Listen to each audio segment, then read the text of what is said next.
Bienvenido a la terapia del miedo. Apoya el canal suscribiéndote y activando la campanita. ¿Crees que existen lugares donde el tiempo se repite? ¿Donde el destino está sellado, sin importar el camino que tomes? Algunas historias son enterradas porque revelarlas significa tocar lo prohibido. Esta es una de esas historias. Todo comienza con un tren y termina con algo que nadie debería haber visto.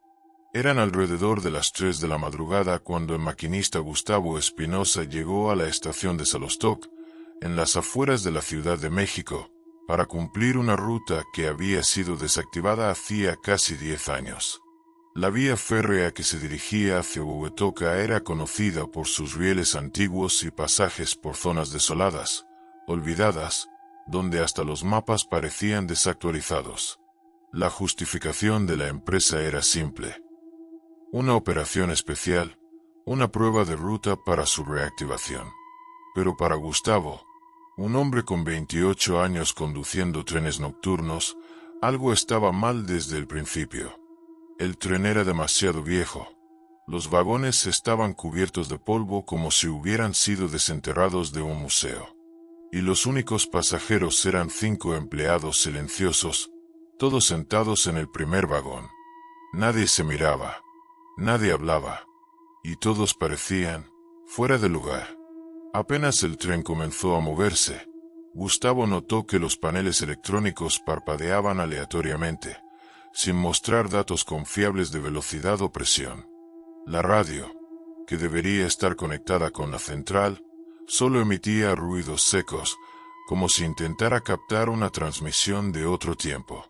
Pero el tren avanzaba, firme, cortando la oscuridad de la madrugada, iluminando solo rieles cubiertos de maleza y óxido. A las 3:17, al pasar por una antigua estación abandonada llamada Santa Gertrudis, que debería estar clausurada desde 2008, Gustavo vio, por la ventana lateral de la cabina, un grupo de personas inmóviles en el andén. Vestían ropas de los años 90, trajes, vestidos amplios, bolsas de cuero. No se movían. No parecían vivos. Sus rostros, aunque humanos, carecían de expresión. Y cuando parpadeó, el andén estaba vacío. El problema fue que uno de los pasajeros del primer vagón también lo vio. Y corrió hacia la cabina, pálido y con los ojos desorbitados, diciendo: «Ellos siguen aquí. En el tren, vi a mi madre ahí, pero ella murió en 1994». Gustavo tragó en seco. Detuvo el tren en medio de la nada y caminó con el empleado por el vagón. Uno a uno, los demás pasajeros fueron desapareciendo. Literalmente, desvaneciéndose en el aire. Solo quedaban las siluetas de lo que parecían ser sus ropas en los asientos. El silencio dentro de aquel tren era sofocante. El único sonido era el tic-tic-tic de los rieles cuando reanudaron la marcha, y un silbido largo que resonaba como un grito atrapado en el tiempo.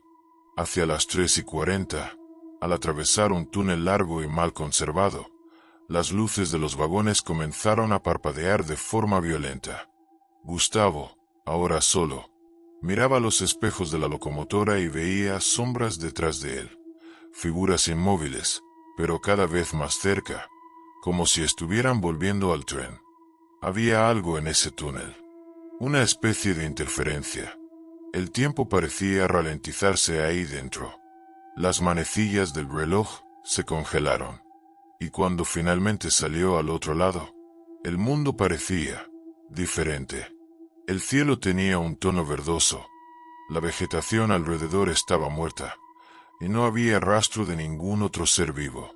La radio seguía crujiendo, pero una voz femenina, entrecortada, comenzó a surgir entre los ruidos.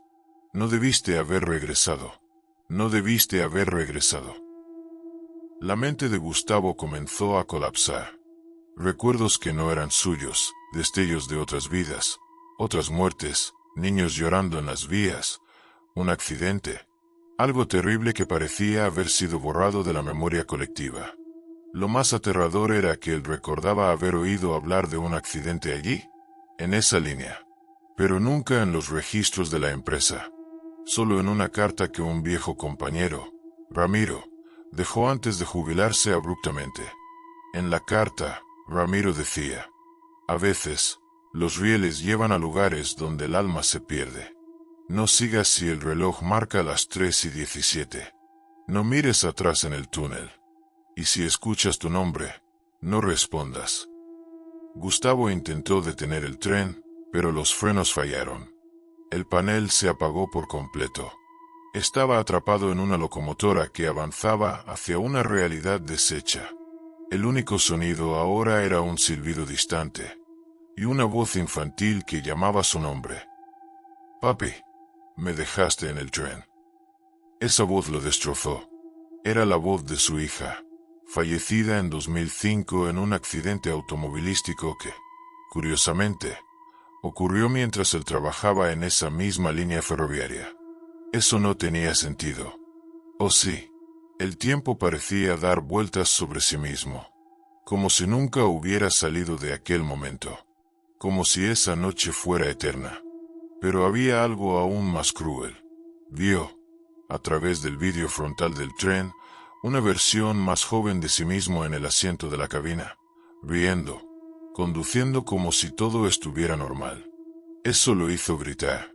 No era solo un ciclo temporal, era un castigo. Como si estuviera condenado a revivir el mismo dolor, la misma culpa, eternamente. Como si el tren fuera un purgatorio en movimiento, devorando a los vivos y regurgitando ecos del pasado. Cuando los primeros rayos del día comenzaron a rasgar el cielo verdoso, Gustavo se desmayó. Despertó horas después, solo, en medio de las vías, con el tren desaparecido. Nada a su alrededor indicaba que un convoy había pasado por ahí. Ningún riel roto, ninguna marca, y ninguna respuesta. Lo encontraron 2 días después unos excursionistas de la región. Deshidratado, confundido, y con la misma frase en los labios, repetida en murmullos casi inaudibles. Ellos están atrapados en el tiempo. El tren nunca se detiene. La empresa ferroviaria negó que algún viaje hubiera sido autorizado esa noche. Ningún tren partió, ningún empleado fue asignado. Cuando Gustavo pidió las imágenes de la estación de Salostok, le informaron que las cámaras estaban apagadas por mantenimiento. Hasta hoy, no se ha encontrado ningún registro del viaje.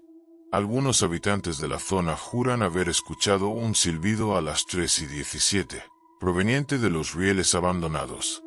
Otros dicen haber visto, en el horizonte, la silueta de un tren antiguo, iluminado por dentro, pasando lentamente, como si buscara algo, o a alguien.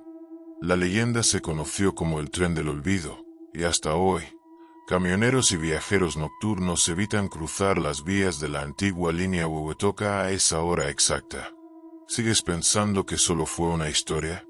Entonces dime, ¿qué fue ese ruido que acabas de escuchar? ¿Seguro que estás realmente solo? Comenta abajo si crees que existen lugares donde el tiempo se dobla. Si alguna vez has sentido que viviste algo que no deberías. Gracias por ver y hasta la próxima.